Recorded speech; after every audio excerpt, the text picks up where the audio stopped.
I've recently become really inspired by this amazing Chinese motion designer who goes by the name Fa on Instagram, and in this video, I'm gonna show you how you can get similar results using After Effects.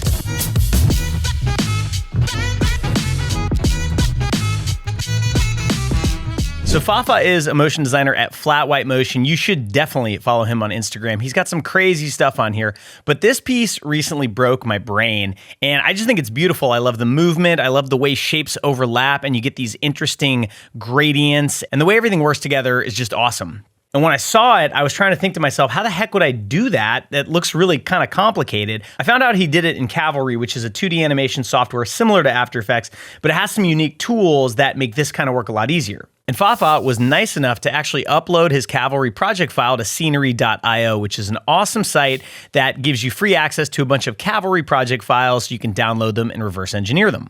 Now, this is not a Cavalry tutorial, but I did want to show you how this shot is set up in Cavalry, just so you can get a sense of the types of tools that are in this and what we're going to have to mimic somehow in After Effects. I think this shot's a good example. It's short, but it's really cool, and there's a lot of complex things going on visually. If we scrub through this, you can see that what's going on is you've got a bunch of overlapping ellipses that are sort of scaling up and down and doing weird things, and the intersections get sort of broken out into different gradients with this cool noise pattern, and there's some nice animation on it. And the craziest thing to me when I opened this up was that I realized there's barely anything going on here. There's an ellipse that's inside of a duplicator. The duplicator basically just creates copies of it. Then there's a stagger effector, which is creating this kind of offset scaling that you're seeing.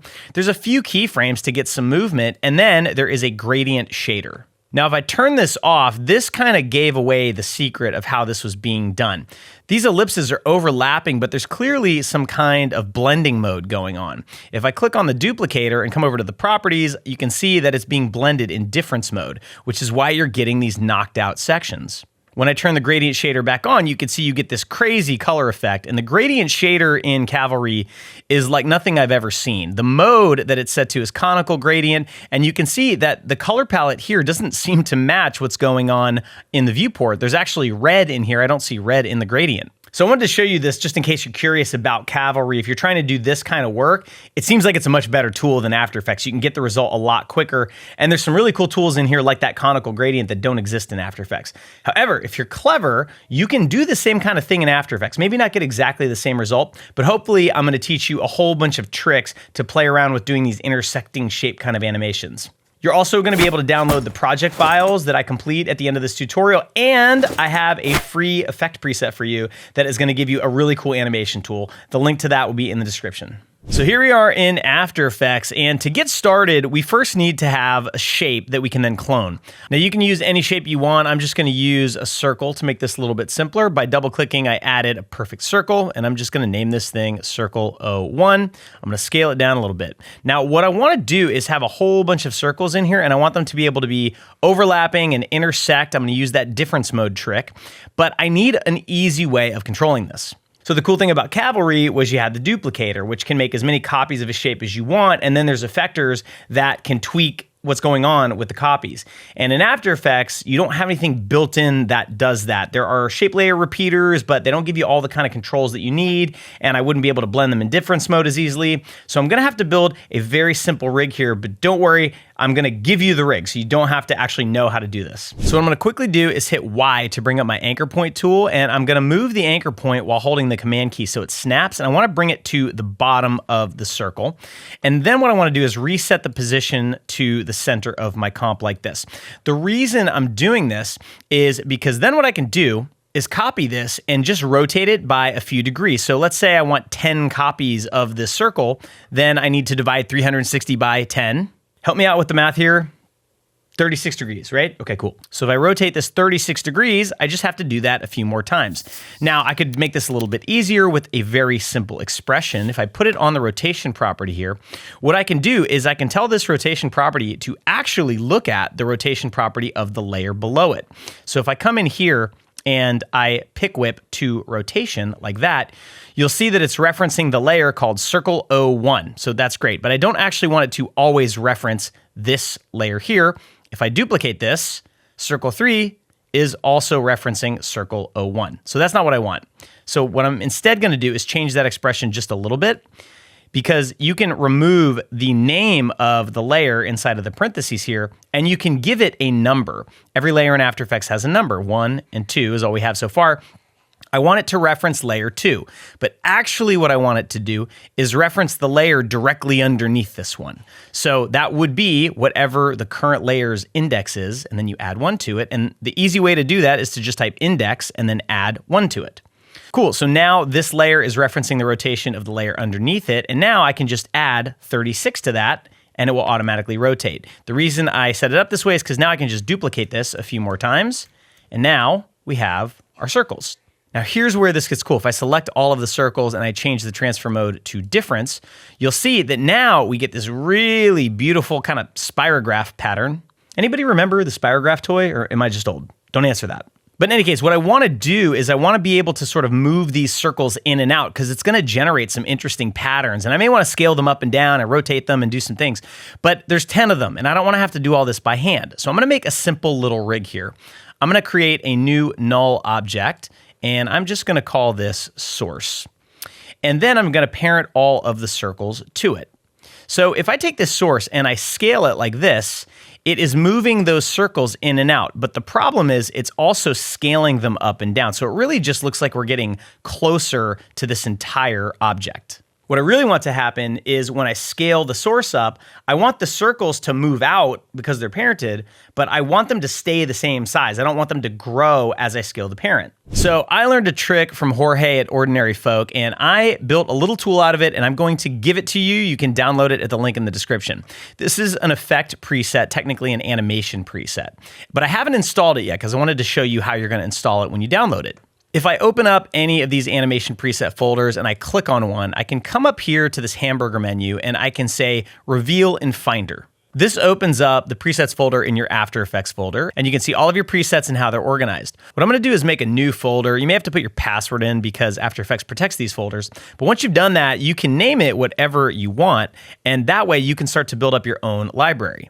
This is the FFX file that you'll be able to download for free, and you can just drag that right into the folder you created. Now back in After Effects, in the Effects and Presets window, you can click on the hamburger menu and you can say Refresh List. And now if you open up Animation Presets, you're gonna see that folder show up, and there is that preset that you can use whenever you want. So what I'm gonna do is I'm gonna grab all my circles and I'm just gonna double click this to apply it. Now, what did that do? Well, it put a little expression on the scale property of all of those circles, and I'll show you what it does in one moment. But first, I need to reset all of the anchor points on these shapes because, as you can see, they are still down here at the bottom, which made it easier for me to rotate them, but it's gonna make this effect preset not work. So all I need to do is go to each one and recenter it like that. If you're using the After Effects beta version, there's actually a tool that can do this for you, but I am using the current version of After Effects, which doesn't have that tool yet. So let's speed this up and I'll get this done real quick. So now every circle has the anchor point right in the middle, and this is great because now our little trick is gonna work. Watch what happens when I scale up the source null. The circles move apart together, but they do not scale up. And this is what lets you get these crazy kaleidoscoping kind of patterns like this. Now, I'll quickly open up the expression so you can kind of see how it's working. It's actually very simple, but you don't really need to worry about it. Just download the preset for free and use it. So what's going on is there's now an expression on each of these layers' scale. And what the expression is doing is looking at the scale of the parent layer, which in this case is the source null, and then it's essentially removing the effects of that scale from the layer scale. So if you watch the scale of this layer as I scale up the source, you'll see that it changes, right? It's maintaining the same visual size of these circles by scaling them down as I scale this layer up and vice versa. So let's create a really short loop where these shapes kind of come in, they do something interesting, and then they leave, and that way we can create a looping animation. So I'm gonna blast through this, but I'll try to call out any animation principles I'm using. So I'm gonna start by having the circles be off screen. I'll set a keyframe there. And we are working at 30 frames a second. These types of shape animations tend to look really nice when you have a smoother frame rate. So I'm gonna work at 30. So if I want them to come in 1 second, I need to jump forward 30 frames. I want them to come in, but I want them to kind of go a little bit too far before they back off and kind of land in this arrangement, right? So they're gonna land here, and then maybe let's jump forward 10 frames and have them scale right to about there, because that's a really neat looking kind of lockup. Now I'm going to tweak the animation curves when we're done, because I don't want this thing to ever truly come to a stop. I want it to feel like it's breathing and kind of always moving a little bit. But right now I'm just blocking out the animation. Maybe it hangs there for, I don't know, 20 frames, and I'll put a keyframe there. And then I want it to sort of anticipate in and then fly outward. So I'll jump forward 10 frames. I'll have it scaled down a little bit so it visually gets a little bit smaller, but you're getting this interesting pattern. And then maybe we go forward 20 frames and it kind of scales up like this, right? Hangs there for a second before finally leaving the frame. So I'm gonna have it hang there for, I don't know, another 20 frames. I'm gonna have it anticipate in for 10 frames, and then I'm gonna go forward 20 frames and have it leave the frame like this. So there's our loop. Let me select all these keyframes. I'm gonna hit F9 to easy ease them, and I'm gonna go into my good friend, the graph editor.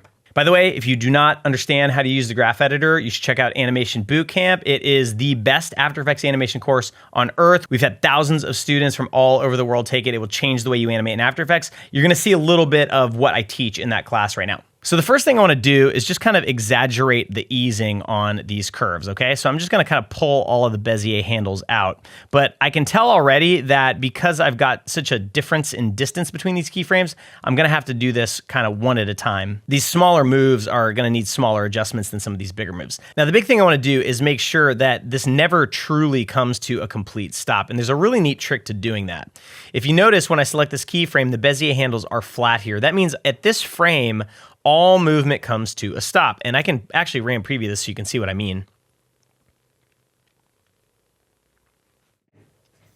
So what you can do is you can grab these keyframes where you don't want things to totally stop, and you can set them to be auto Bezier. That's this little button down here.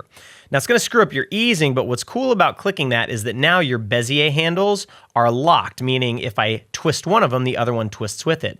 And so I can get the easing I want, but I can also sort of angle this thing down a little bit. And what that means is it's never fully going to come to a complete stop. You can see I'm even doing it on these keyframes here. I'm gonna zoom in so you can see it a little bit better.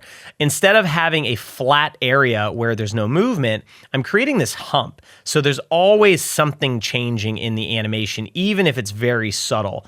And with a setup like this, where you're getting this cool kind of kaleidoscope-y thing, I think that it's just gonna add a lot of life to it. So I'm really just focused on getting like nice, strong eases, making sure nothing ever totally comes to a complete stop, and getting something like this. Cool, so we're getting somewhere. I want to exaggerate this a lot more, so I'm gonna spend a minute and work on the animation curves.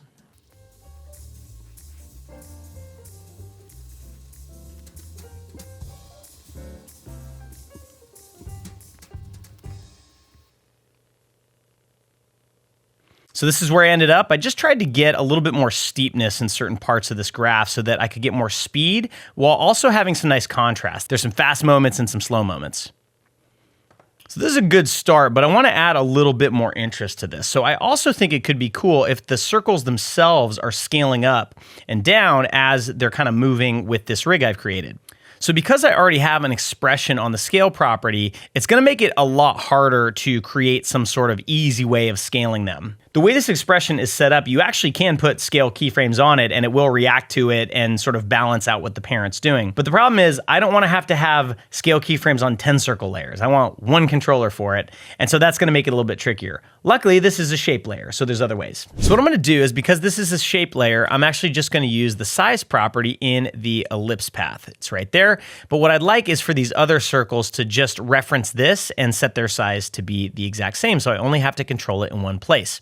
So the first thing I need to do is I need to reveal this size property on all of these layers. There's an easy way to do that. If you select all of them and you go up to the search bar and you type in size, After Effects will show you just that property. And so now what I can do is I can go to Circle 9's size property, use the property pick whip, which is right here, and drag it up to this circle. And so now After Effects has automatically written an expression for me. I didn't have to do any of that. And this is basically just telling this layer to look at the size of this ellipse and match it accordingly. So if I scale this up and down, you can see that Circle 9 follows suit.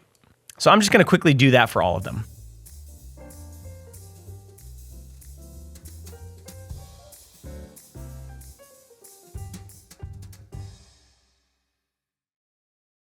Let me make circle 10 a different color so I can remember that's the one I'm supposed to change. I'm gonna lock all these other ones. And now if I go into the ellipse size property for that, so here it is, I can put a keyframe on it just so I have easy access to it with the U key. If I scale it up and down, all of those circles scale up and down. So now you see you get this extra layer of interesting interaction going on. So why don't we have the circles start off a little bit bigger? So as they're coming in, it'd be cool if they filled up more of the frame. So I'm gonna go to this frame here, I'm gonna scale this up so I get a little bit of intersection as they're coming in. And then once they land in position, I can open up the keyframes on this layer so I know when that needs to happen. Now I can set them back to 1080, which is where they were before, right? So now we get this interesting intersection as they come in, but it changes when they land. And then I can go through and just kind of play with that as this thing breathes.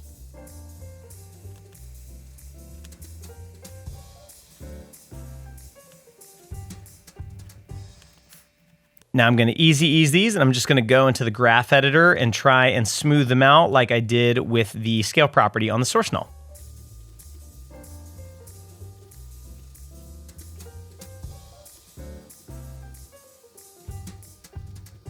And after a little bit of tweaking, this is where I've ended up. I think it's kind of interesting. I like that there's some little pauses, but there's always something kind of moving on screen, and it loops seamlessly. I do need to come to this first frame and increase the scale of the source null a little bit because I did scale up the circles, and so now this is what we got. And I think maybe one more layer of animation we could add is a little bit of rotation, which can be easily done by rotating the source. So if I put a scale keyframe here and I go through, let me see if I can find something kind of interesting.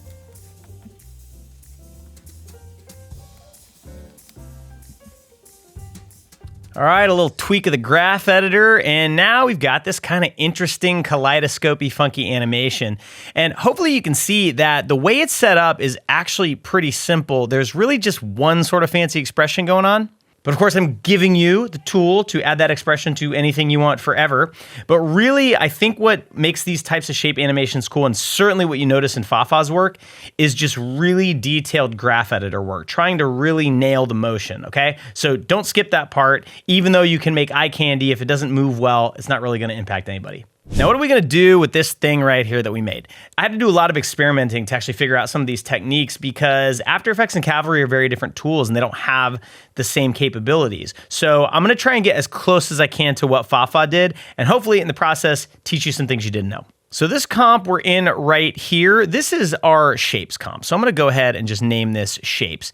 And then what I'm gonna do is I'm gonna drag this into a new comp, and we're gonna start manipulating this as its own layer. The first thing I want to do is separate the white shapes and the black shapes into separate layers so we can treat them differently. So an easy way to do that is to add the effect channel set matte. And the set matte effect, by default, it's going to use the alpha channel of whatever layer you pick. I actually want the luminance channel, which is the brightness of the pixels in your layer. And because my circles were white, in difference mode, that became a black and white image. And so now it's very easy to knock things out. I'm gonna call this layer positive because these are sort of the positive shapes. I'm gonna duplicate it and I'm gonna name this layer negative because these are gonna be the knocked out shapes. I want those underneath. And on this layer, all I need to do is turn on invert matte, and now I have that as a separate layer. So now I can treat these things separately. So let me turn off negative for a minute. Let's focus on the positive. See what I did there? If we go back into Cavalry for a second and we look at Fafa's work, what I really like is there's almost a sense of 3D-ness, of depth to this, okay? And this is all coming from that conical gradient, but I can sort of see that if you could somehow get a little bit of a gradient around the contours of the layers, you could sort of fake that 3D feel. So in After Effects, there's an interesting way to do that a lot of artists forget about. If you're used to using Photoshop, there's all these layer styles in there, you know, drop shadow and bevel and emboss and all of those. They also exist in After Effects, and they're kind of hidden, and most artists don't use them, but some of them are actually really useful. So we're gonna use those to get this effect. So you can get layer styles a couple of ways. You can select your layer, go up to layer, and then down to layer styles, and there they all are, or you can just right-click your layer and go to layer styles. I'm gonna add bevel and emboss, and let me zoom in a little bit here so you can see this better. The default looks terrible, but of course we're not going to be happy with the default. So the first thing I do is I increase the size of the effect. So we get a little bit more of a 3D effect. Now, this is something that you should play around with, and I suspect that different modes are going to work better on different shapes. On a circle where you get all of these kind of crazy spirograph looking things, maybe inner bevel isn't the best one, but maybe if you were using rectangles, it would. I actually like the emboss look the best, and so I need to scale that up a little bit more, and then there's a soften effect, and you can see how it kind of gives it this fake 3D effect. Now, there's a lot of other settings here that you can play around with to modify that emboss even more, and you really just have to play around because this type of stuff in After Effects, it's all about experimenting. Now, you see these little weird shadowy things in there? We're going to take care of that later, so don't worry about those. So now I can take that bevel and emboss and I can copy it and I can put it on the negative layer. So let me paste that on there. Now, you may have to tweak it for the negative layers because by default, what it's doing is it's creating a highlight color, which does show up. It's also creating a shadow color, which is not showing up because the underlying layer is black. So if I set this to screen and maybe I pick a gray color that isn't quite black, you can see I get a little bit of definition down there at the bottom, and I think that's nice. But I also think that this white highlight feels a little bit too stark against the black. So maybe what I'll do is I'll soften this even a little bit more than I did for the positive layers. And so this is roughly what we're getting right now. But you can see even doing this, you get this interesting 3D effect. Now, the fact that we're getting that halo is kind of ruining it for me. So how can we fix that? Well, here's how I decided to do it. So first I need to pre-compose both of these. The reason you have to pre-compose these is because they have layer styles on them. And the problem is layer styles in After Effects get applied to a layer at the very end of everything else you're doing. So if you put an effect on the layer style gets applied after it. So if I put, say, the Colorama effect on this to change the colors of it, it will work, but then the layer style gets applied to that, and that's not what I want. So I need to pre-comp it first. It's one of the weird quirks of After Effects you learn about if you take one of our courses or if you use it for a few years, the order of operations. Layer styles are at the end. So with that explanation out of the way, I can pre-comp this. I'm gonna call this positive pre-comp, and it's very important that you make sure to move all attributes into the new composition. If you don't, it will leave the layer styles in this comp, and that will kind of screw up the next step. Let me do the same with the negative layer. I'm just gonna name it negative PC. And then what I wanna do is I just need to go into one of these and I can grab either of these pre-comps, copy it, and then paste it in here. And I'm gonna name this one matte. And on this one, I am going to remove the set matte from it. I'm gonna remove the layer style from it. I can just double tap U to bring up anything that's changed, click on the layer style and delete it.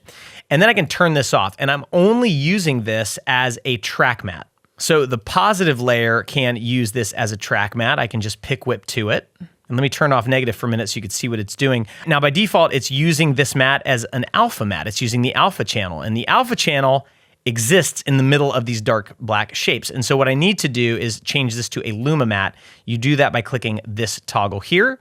And so now it's knocking out everything that isn't supposed to be there, but I can still see that bevel. I can do the same thing on the negative layer and set it to be a luma matte, but then I can also click the invert button. And if I turn that layer on, you can see now that we've got everything working perfectly. We've got the bevel and emboss working the way we want, and we've got the settings we like. Let me go ahead and trim this comp because right now it's very, very long, and we're gonna be doing even more pre-comping. All right, now we're ready to start playing around and making this thing look really, really cool. So the main key to this trick is gonna be the Colorama effect. So what does Colorama do? Well, let's start with the positive layers. Let me just turn negative off for a minute. And I can go up to Effect, Color Correction, Colorama. And I can close flow. We don't need that anymore. So what Colorama does is it takes an input image and it will map the colors in that image to a different set of colors. So if you have a black to white gradient, you can map that to a blue to yellow gradient. But you could also map it to where the beginning is blue and the middle is pink and then it starts to turn yellow, and you can basically make these crazy gradients. And so by default, the output cycle of Colorama is this crazy rainbow thing, which we don't really want. But the input phase is the intensity, or basically the brightness of the image. Now, what I usually like to do is click this Use Preset Palette and just start with something simple, like a ramp red. There's two colors on there and you can see what it does. So what I want to do, I think I'm going to stick with this blue background, but I'm going to want some colors that will contrast with that. So why don't we pick something kind of yellowy like this, a bright yellow. Okay, cool. Now the second color, it's really hard to click. You have to be very precise, double click it. And maybe this color could be something really interesting, like a pink or something like that, a hot kind of magenta color like that.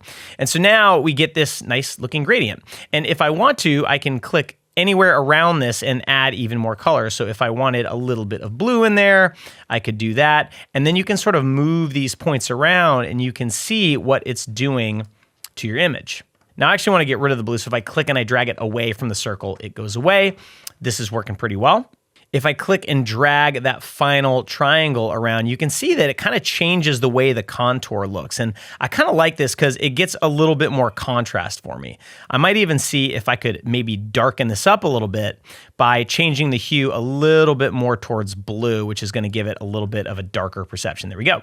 Now this is looking cool, but I actually want it to be even a little bit more kind of organic and less geometric looking. So another trick I like to do for stuff like this is to add a CC vector blur. So that's in the blur and sharpen menu, CC vector blur.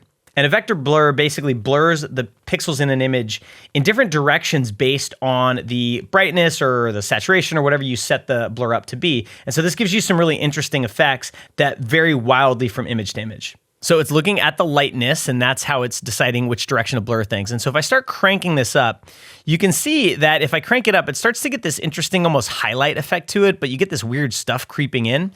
If I turn off the track map for a minute here, so you can see what it's actually doing to the layer, right? It's kind of pushing things in different directions. But this type isn't working very well. And so the one that I usually use is constant length. And so let me turn this track map back on for a minute.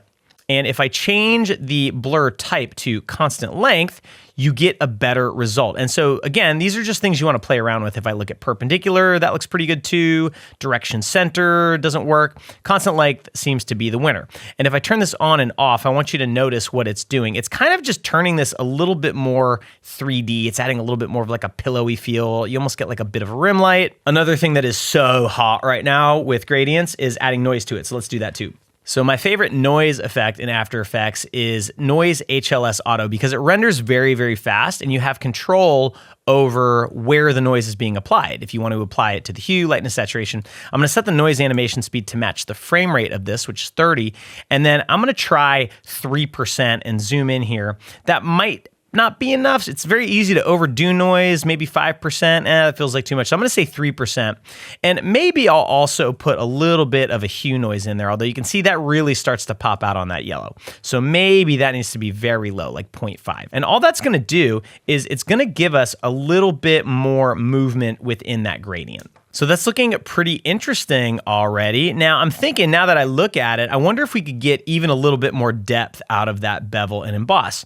And so because the way this is set up, that's pretty easy to do. I can just pop into my positive pre-comp here. And what would probably be smart is to keep this comp open. I'm gonna go ahead and name this one something like final so that it's easy to find. And I'm going to click on this lock. So I'm always looking at this comp, even when I'm working in the positive pre-comp. So now if I click on the positive layer inside of this, I can change the layer style and change the emboss settings while seeing the effect downstream. So if I increase the size, you could see it kind of expands that out. And with the vector blur and the noise and everything else going on, I think that looks a lot cooler. So let's go back here and preview this. So that is looking pretty cool. So now let's turn on our negative layer and start working with that. And right off the bat, I see an issue. So you'll notice that I don't have any effects on this negative layer, but if we zoom in, you're seeing some color on there. What the heck is going on? Well, if I solo the positive layer, you can see that that looks perfect. And if I turn on the transparency grid, you can see nothing is showing that shouldn't be.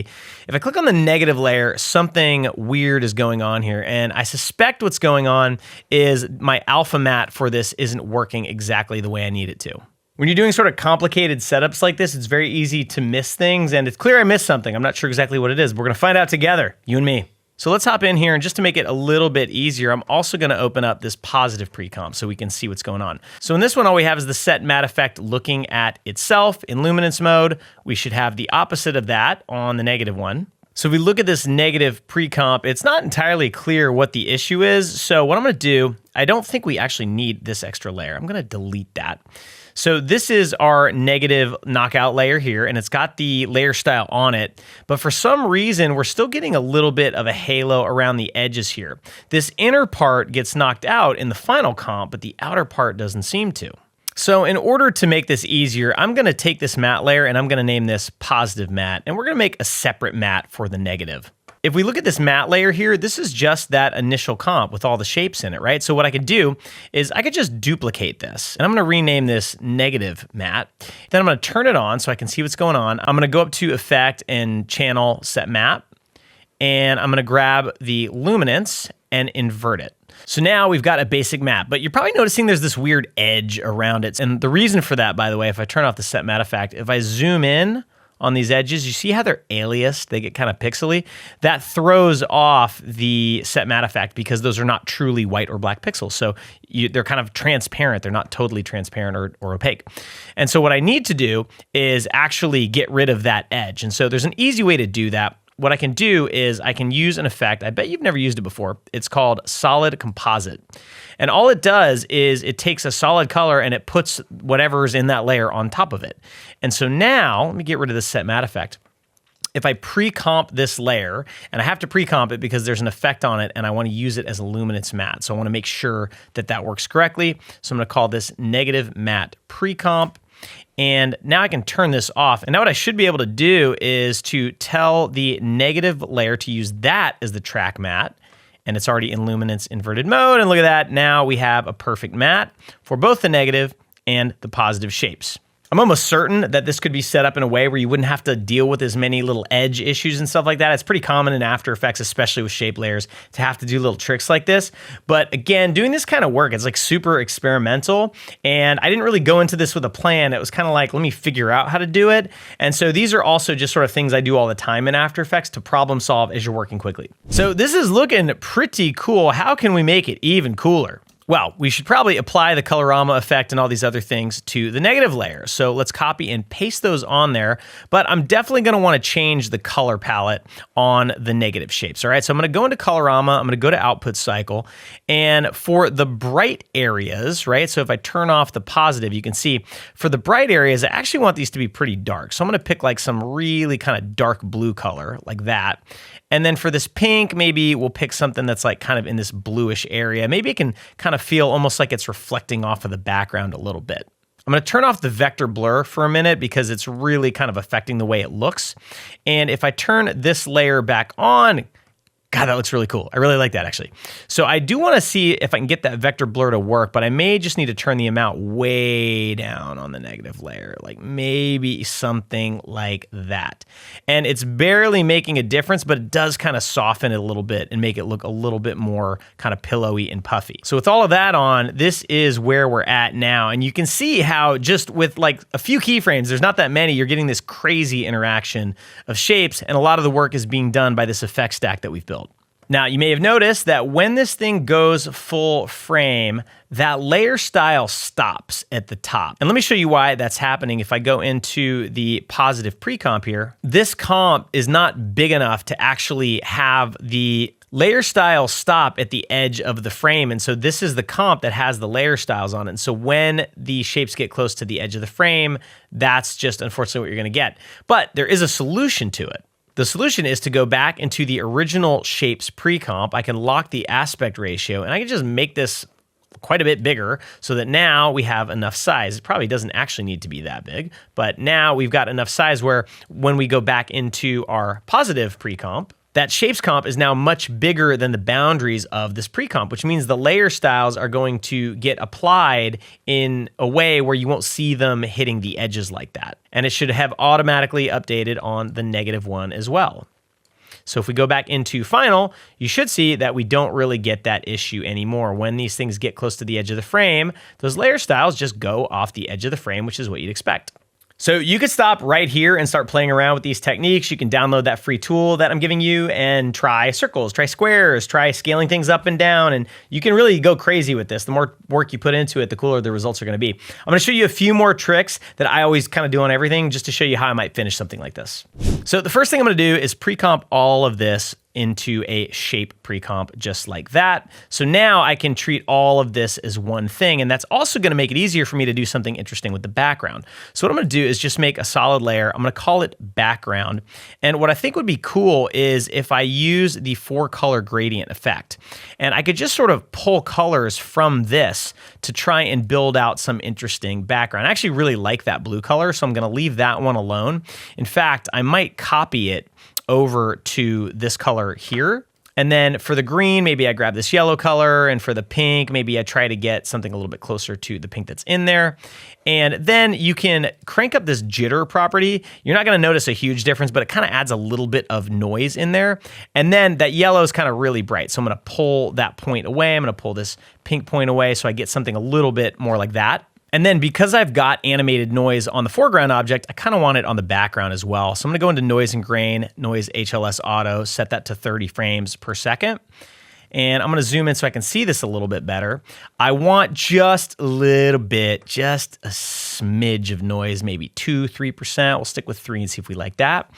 And that's just gonna really make things feel a little bit crispy and nice. I have another idea that I want to try. Because this shape feels like it's zooming in and out, it's almost like a camera is moving in and out of it, but the background doesn't react at all. So it'd be cool if the background reacted as though it was kind of like an environment, and so it would scale up and down too, but less so. So how do we do that? Well, if we dive deep back into this comp here, this null is what's doing all of that work. So what I'm gonna do is I'm just gonna copy this into my final comp like this. I'm gonna move it right above the background. And now if I parent the background to it, you'll see that that background starts moving. Now here's the problem. It's moving like all crazy and it's rotating. It's doing all kinds of wacky stuff, right? So let me undo what I just did. And the first thing I need to do is move that source to the middle of the comp so that it scales from the right place.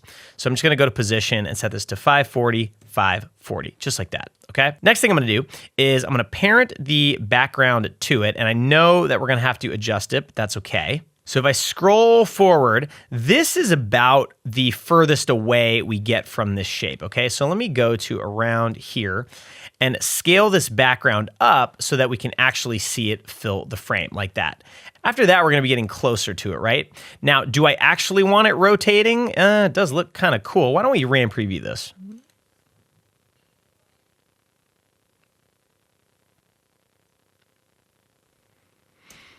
Okay, I think the rotation's actually pretty cool, but of course that means that we're gonna have to make it a little bit bigger. And you may have already noticed when we get close to it, it gets very, very grainy.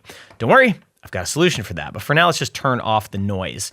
And let's actually turn off the jitter too, because we want this to be as smooth as possible since we're getting close to it. So when we zoom back here, it's fine, but then as we're turning, it ain't fine anymore. So I'm gonna scale this up even a little bit more, and I'm just gonna kind of scrub through it and try to find where it needs to be so that it doesn't show us the edges. And there's actually another trick I wanna do here too. So let me go to where it's kind of smallest in the frame. Ideally, I really wanna keep this thing about that size, okay? And so what I need to do is I need to make it not scale up and down as much as this other shape thing, right? So what I'm gonna do is on this null, go to the scale property. I'm gonna select it and go to the graph editor. And you can actually see that we're pretty close to where the lowest value of scale ends up being. But it also scales way up high here and at the end, right? So a cool trick you can do in the graph editor, if you select all of your keyframes like this, let me make sure I get all of them, and make sure that you have this turned on. This is your transform box. And what it lets you do is it lets you scale your keyframes values up and down like this. But I don't want to scale it from the top like that. I want to scale it from the bottom. So if I grab this anchor point, I can actually snap it to a keyframe. And now, let me go to the beginning of this animation here, and I can scale this down, and basically it's keeping the exact same movement, it's just kind of making it less, right? And so now that background will scale up and down with everything else, but it's not gonna move nearly as much as it was before. It's almost like it's further away, there's more parallax. Now that rotation is also a problem. So the first thing I'm gonna try to do is see if I can just scale the background up to where we won't see the edges. This is kind of the worst frame. So if I scale it up there, let's see how it looks for the rest of it. I think that fixed it. But now those gradient colors are a little bit muted because those points had to move a little further away. No problem, I can just kind of come in here and tweak these until I'm happy with them. And I think that looks pretty good. Now let's preview that. And now to get that nice noise back on the background, what we need to do is separate the effect from the layer. So I'm just gonna hit Command X to cut this. I'm gonna put an adjustment layer right above this, and actually it'd probably be better if I named it what I'm using it for, which is noise. I'm gonna make it an adjustment layer by clicking this toggle, and then I'm gonna paste that effect on there. Turn it on. And so now what that is doing is it's applying noise on top of the background only, but that noise is being applied after the background has already moved. So the noise isn't going to scale up and down. We're just going to sort of see the gradients scale up and down, which is all I really wanted. I got a couple more tricks for you. This is one of my favorites. So whenever something is coming really close to the edges like this, I always think it's cool if it feels like there's a little bit of a lens and you're getting some distortion around the edges. So one of my favorite effects to do that with is optics compensation. So if you go down to the distort menu and you find it here, you want to turn it into reverse lens distortion mode. And then if I crank up this field of view, you can see how it sort of bends the edges towards you and the center doesn't really move. That's really cool. So then you can actually keyframe that. So I'm gonna go through, and what I'm gonna do is I'm gonna have it have more distortion when things are close to the edge, but then by the time we get down here, I want less distortion or no distortion. So maybe it goes all the way to 0, and then as it kind of comes back out here, maybe right about here, I need another keyframe, and then over here, it's starting to grow, right? So I'm gonna expand that out a little bit, and then at the very end, let me put another keyframe here, and as it leaves the frame, I can really crank that up and get this crazy kind of warping effect as it leaves, right? And then maybe at the beginning, we could crank that up a little bit more too, all right? And even without doing any work in the graph editor, you're gonna see how it just creates a little bit more kind of a goopy, flowy feeling to it, all right? I'm gonna do a little bit of work in the graph editor just to smooth that out.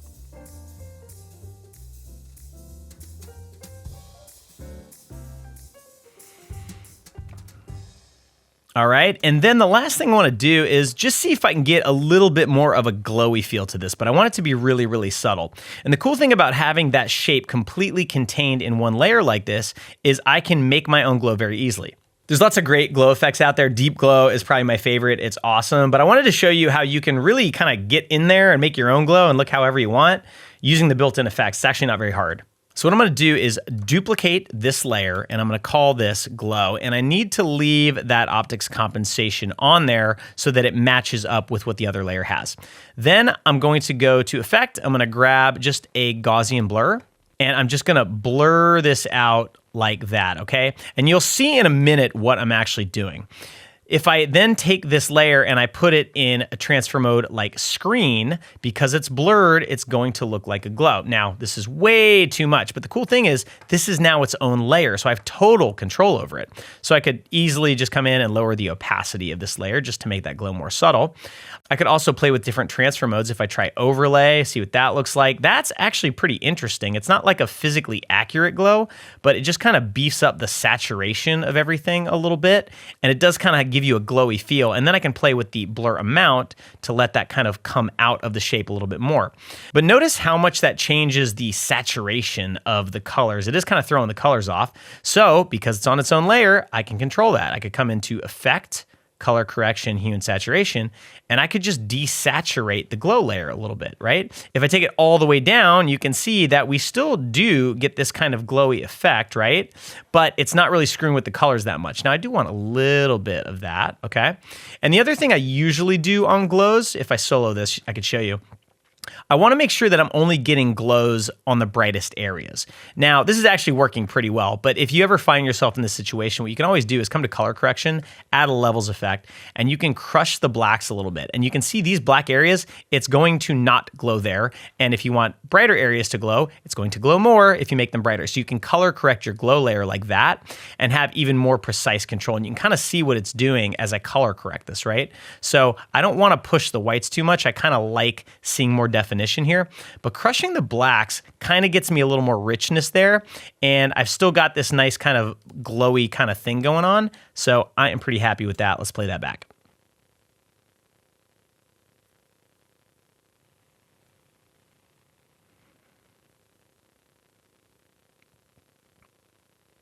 And last but not least, it would not be a piece of work that I did if I didn't put a vignette on it. My recipe is pretty simple. I take a solid shape, I put a circular or elliptical mask on it, I invert that mask, I feather it quite a bit, and then I usually turn it into an adjustment layer, and I'll use either a curves effect or a levels effect. Levels is a little bit easier, and you can just dip the white output if you want, and then maybe play with the gamma to see if you want a little bit more contrast. You can mess with the feather if you want something a little bit harder, but I think that feels pretty good. And the key to a good vignette is making it subtle, right? It's not doing that much. It's just doing a little bit to draw your eye to the middle. And now this thing is done.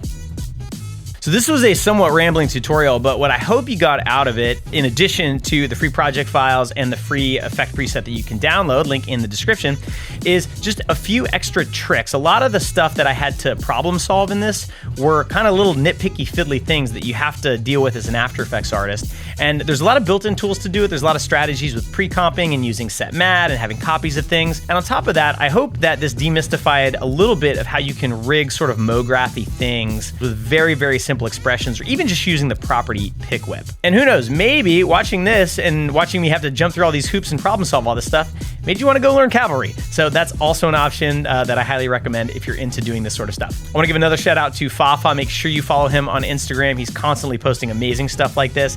This inspired me and I wanted to figure out how to do it. And so hopefully by me figuring out how to do it, it taught you something. And if so, please subscribe to the channel. Make sure you check out our full curriculum of motion design courses at schoolofmotion.com, and I will see you next time.